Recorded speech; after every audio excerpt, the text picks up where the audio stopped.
into review the Prem, where me and my brother go head-to-head in predicting Premier League outcomes. The score is 180 to Sim, 203 to myself, and the way the scoring works is 5 points for a completely correct scoreline, 1 point for a correct result, and the star man, once you pick that man, you can't pick them again for the rest of the season. 5 points for a goal, 2 points for an assist, and let's see how we got on the weekend's fixtures, starting off at St James's Park. A shock result as Bournemouth, injury-ravaged Bournemouth, went to St James's Park and absolutely smashed them off the park, 4 goals to 1. Both of us went for 2-0 to Newcastle. It really was a shock result. Newcastle, one of the form teams in the Premier League right now. Isaac on firing form, Gordon on firing form, and Bournemouth went there with no striker and smashed them. Yeah, incredible result. And considering the fact that they have a lot of injuries going into this game as well, to go to St James's Park off the team off the back of 6 consecutive wins in the Premier League, really, really impressive. Justin Kluivert, second hat-trick of the season? Second hat-trick in 2 weeks or 3 weeks? Unbelievable. Yeah, he got one with 3 penalties or something. Huh? Didn't he get one with 3 penalties? Yeah, 3 penalties, yeah.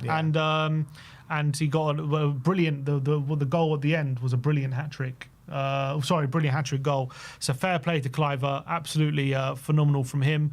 Bournemouth did really well to go there and kind of maybe play a bit more counter-attacking potentially, and Iraola managed absolute masterclass in this one, and it's no mean feat to do what they did. From Newcastle's point of view, I don't know what happened on the day. I don't know why it just fell apart a bit for them. Defensively, they couldn't really handle Bournemouth on the transition. But what a brilliant win for Bournemouth, and just testament to Iraola, to be fair. Next up is Brentford against Liverpool. It was a late show for Liverpool at the G-Tech. They won 2 goals to 0. I went for 2-1. Sim went for 3-1. And Darwin Núñez, did he start the game? Or did he came on. He came on and saved their blushes. 2 goals right at the death in the 91st and 93rd minute for Liverpool. And it looked like, Brentford were on their way to a decent point there. But, Liverpool were knocking on the door pretty much all game. They couldn't seem to get the ball in the back of the net. And they got there in the end. But I did think Darwin probably should have been sent off after those 2 goals. Yeah, definitely. Darwin should be sent off? Yeah, did you not see it? What happened? He went with his studs into someone's knee, fucking lashed into him. Oh, I missed that. Was it after the goals? Yeah. Okay. I was too busy celebrating, I think.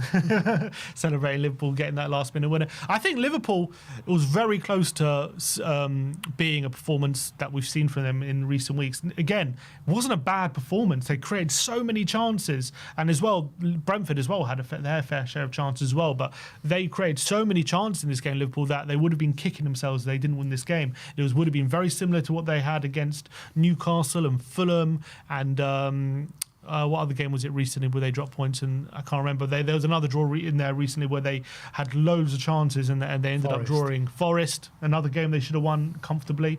So it looked like it was going to go in that direction. Another game where they've created so many chances, but they ended up nearly being frustrated. But Darwin Núñez turning up right at the end and getting the win. I think the win they deserved, and fair play to them. Really brilliant result when it comes to them in the title race. Brilliant win for them, and I think they deserved it. And again, it's just the difference between them when Liverpool are dropping points or being close like this and Arsenal is just the level of chances Liverpool are creating. I think is a very, very different in my opinion. So brilliant win. Brentford will feel unlucky, obviously, and it's another defeat at home now, so their home form's turning. Obviously they've gone from playing all the bottom teams now the top team, so maybe it shouldn't be a massive surprise, but they didn't play badly. They had a few moments, but Liverpool did deserve the win.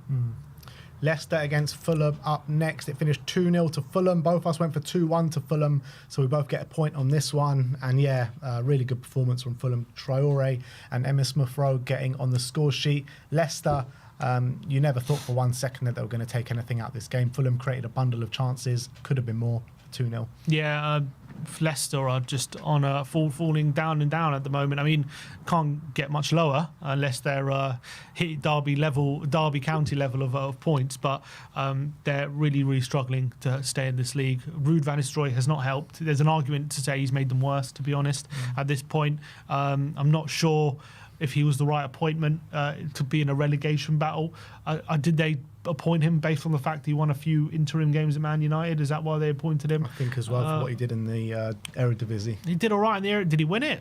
No, he didn't win it. He didn't win it. I did all right in the Champions League, but obviously ended up going out quite early in the knockouts. But I remember he beat Arsenal in one of the group games. But again, is it the kind of manager you want in a relegation fight? It's big question marks about that, especially when he's basically wanting them to. I know they were maybe too pragmatic under Cooper, but he's gone a bit too much the other way, and now they're so open and they're just losing games left, right, and centre. When you're relying on a 8-year-old Jamie Vardy to be scoring goals every week, I know he's still scoring and he is still getting chances, but it's not sustainable. He's not going to get the level of output to overcome what they're giving up at the back. So it's big trouble. Bring in for them. Deitch before the end of the season. I wouldn't be surprised. I'm not putting a costume bet on that. I wouldn't be surprised if they do that. He's available, and he might be their best bet. He might be the best bet of staying up. But good win for Fulham. After I think a few games they hadn't won. I think before. Yeah, they had 3 wins in a row without 3 games in a row without a win. So good win to get them back on track. But Leicester. I mean, it's hard to see how they're not doomed, to be honest, at this point. I mean, I don't see too many teams falling below them. Everton are going to stay clear of it now. It's basically either where they can catch Wolves, I think. Yeah, we'll have to wait and see.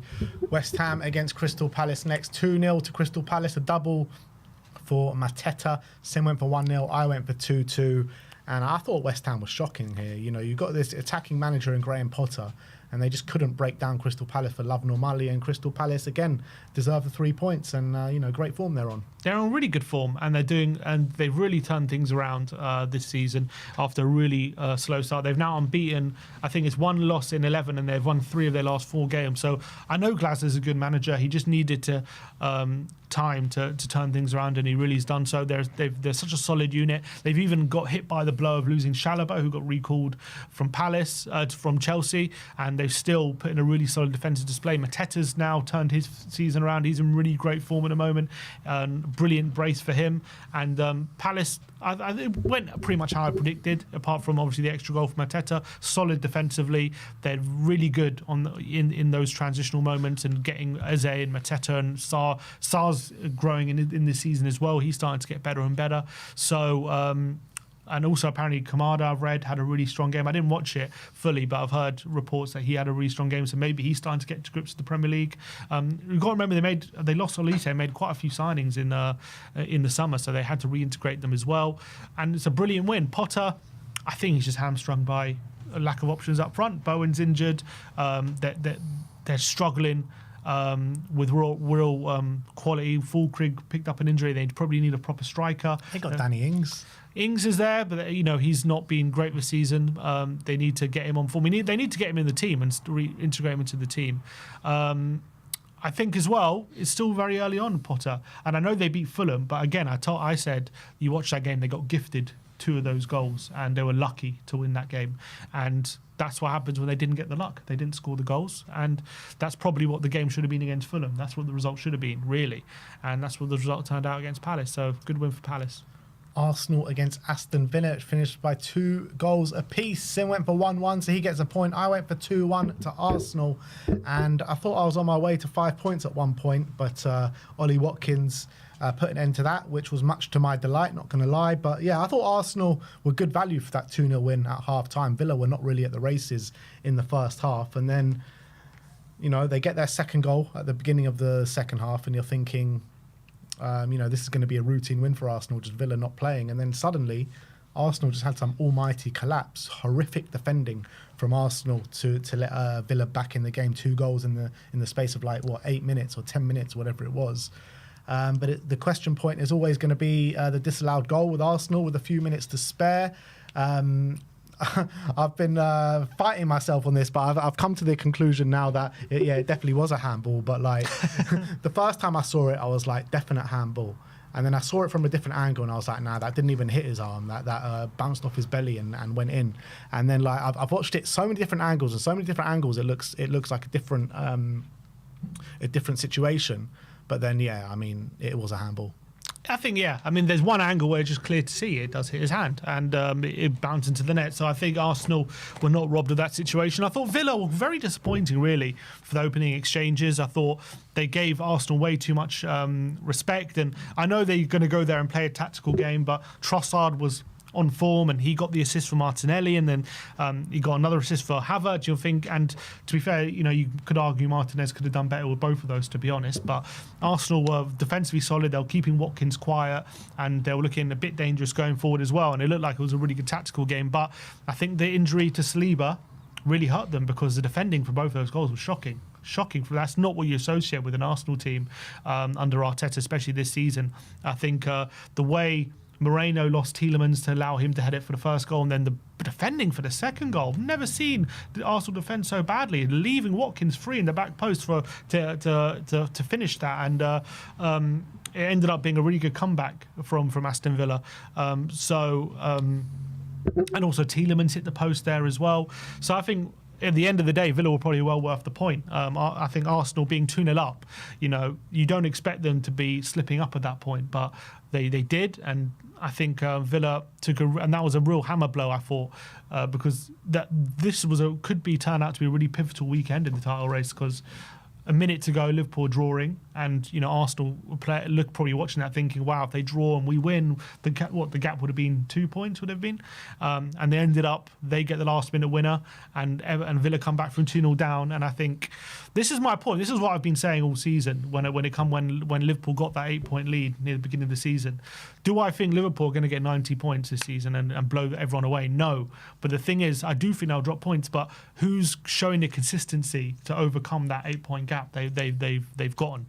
The answer is no one is. And this Arsenal have proven it time and time again in recent weeks. They just keep dropping points at valuable moments. And yes, of course, they're going to get wins. They're going to get a lot of wins. But at crucial moments like this weekend, I can just still see them dropping points, especially with Saka out. Again, there's another game where they missed him. And I think this league will be beyond them. And if Liverpool win that game in hand, I can't see them overcoming 9 points. If Arsenal were to sign a top striker from now until the end of the transfer window, does that change things? Yeah, it does. Yeah, it does. But they have to sign him. But if they sign a top forward, no, it doesn't have to be a striker. If it's a forward, even a winger, a winger who scores goals as well, if they can get a goal scorer in that forward line to help with the attack, that definitely does change things. But until that happens, I don't think they're going to win this league. Yeah, the thing is they got to be so frustrated, Arsenal, because throughout the course of the season, whenever Liverpool drop points, it seems like Arsenal drop points on the same weekend. And then during midweek, they beat us in a big confidence boosting win. And then Liverpool and Newcastle and Nottingham Forest, the same two teams that were in and around them, both drop points, draw with each other. And then you're thinking, oh, maybe Arsenal are here in the title race. And then the very weekend after that, Liverpool score in the last minute to win the game, and then Arsenal drop points. And again, I've said it before, even when I see Liverpool and Arsenal drop points, I'm just still much more impressed with what I see from Liverpool compared to Arsenal. I think most of the games Liverpool drop points in, they've deserved to probably win those games. I don't think I can say the same for Arsenal. The thing is, right, I think Man City have just skewed our judgment of what Premier League title teams actually look like, because we haven't seen anything like this before from Man City to get consistently 90, 95, 99, 100 points. We've never seen that before, right? In the Premier League. You go back to the Manchester Utd when they used to win the league. They won the league in 85 points, around that ballpark figure. And this is what probably Liverpool are going to do this season. So it's reverting back to the norm more than anything. It wasn't until really the Centurions in 2018 that we saw this level of consistency, high amount of points winning titles. Yeah. That's the truth. And maybe now that if that era of dominance might be finishing, maybe we will start to revert back to kind of 85 points wins the league kind of thing. Yeah.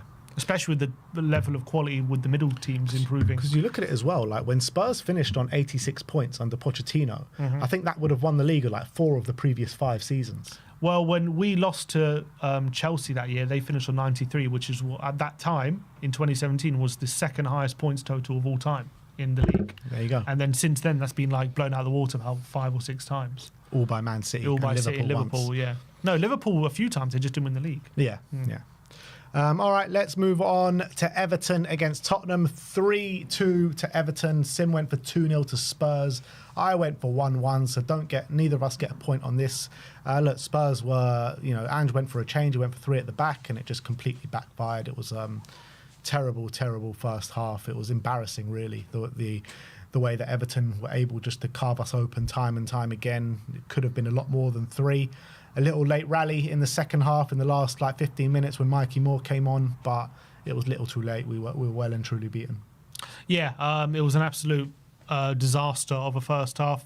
I understand why Ange changed it and I understand the thinking behind it, but it just completely backfired, and Tottenham were all over the place, especially at the back, and Everton, a team who really failed to score and lacking confidence in the forward line, showed anything but, with Calvert-Lewin scoring his first in 16 games and Everton taking a 3-0 lead into half-time, and Tottenham shell-shocked and absolutely beaten by half-time. Obviously the only bright spot for Spurs was Mikey Moore coming off the bench and having a really good cameo, obviously getting one official assist. He was involved in the first goal as well, and for a 17-year-old to make that kind of impact in a Premier League game shouldn't be underestimated, even if the fact we are 3-0 down, and still that is a 17-year-old making an impact in a Premier League game. That shows the kind of quality and the ability that he potentially has, so that was a positive.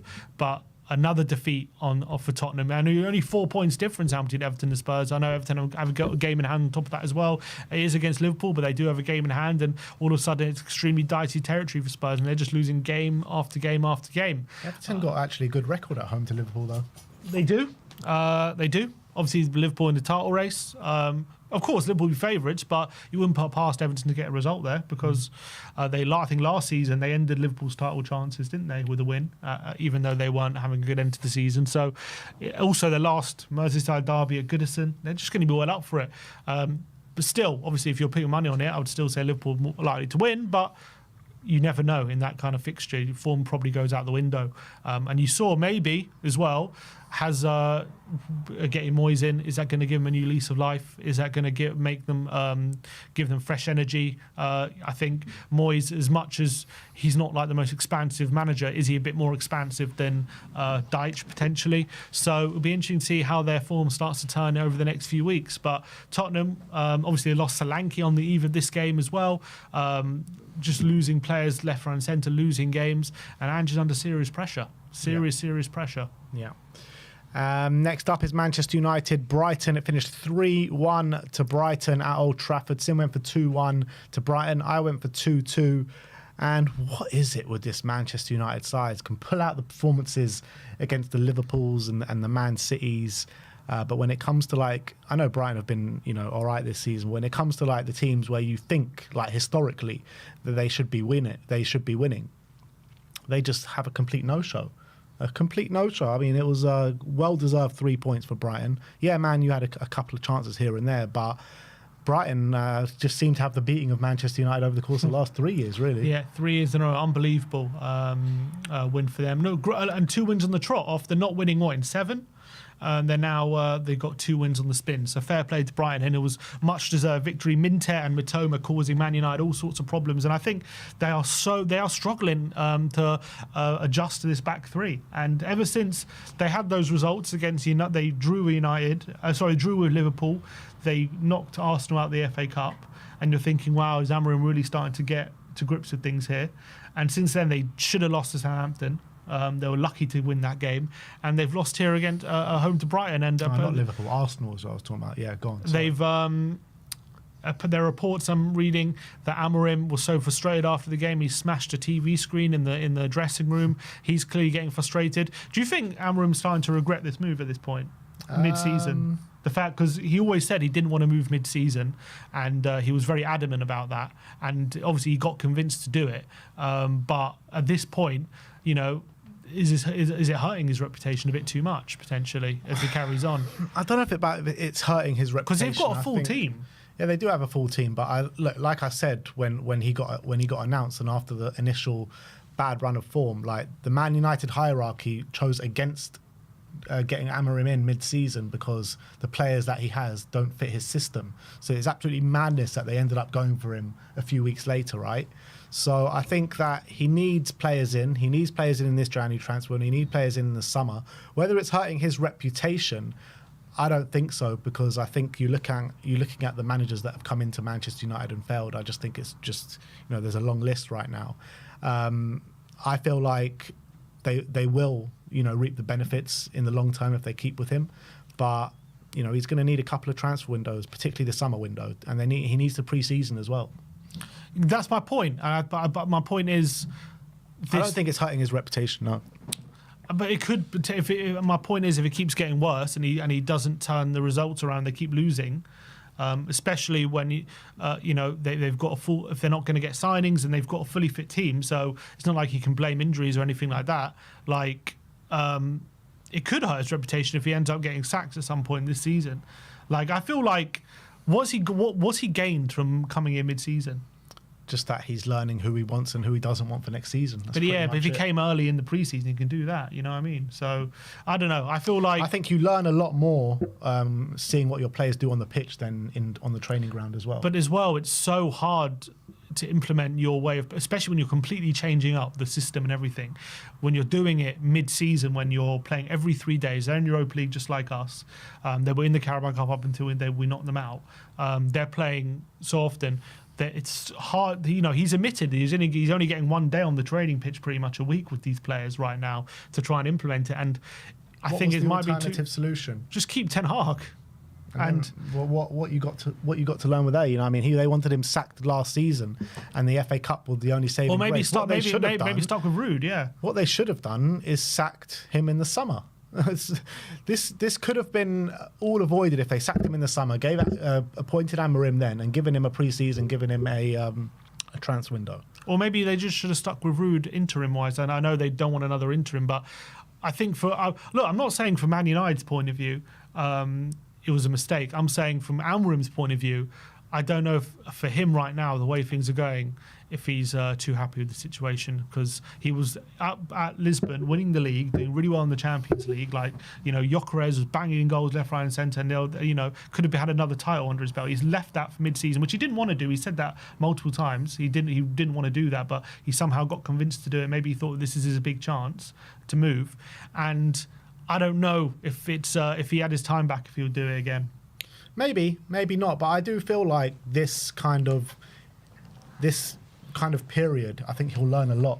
He'll learn a lot about his players and who he wants and who he doesn't want. Where if he came in pre-season, I reckon some of these players would have got maybe a chance into the next season. Yeah, potentially. Yeah, I don't disagree with that. I just think Man United sacked Ten Hag mid-season because they needed improvement, and it's gone worse. So I don't think Man United have gone out of the situation what they wanted out either. Not in the short term, but I think they always knew that Ten Hag is not the long-term answer, and they're looking for a long-term answer. No, I agree with that as well. I agree with that. Next up is Nottingham Forest against Southampton. 3-2 to Nottingham Forest. Both of us going for 2-0. Southampton are actually doing all right at the moment. They're not like winning games, but they're scoring goals. They're creating chances, particularly against the Nottingham Forest backline, who've been so hard to penetrate in recent weeks. But look, Nottingham Forest were brilliant. They scored some goals. But yeah, Southampton are surprising a few teams with their attacking intent. I mean, they've had attacking intent all season. The problem is before they were getting battered.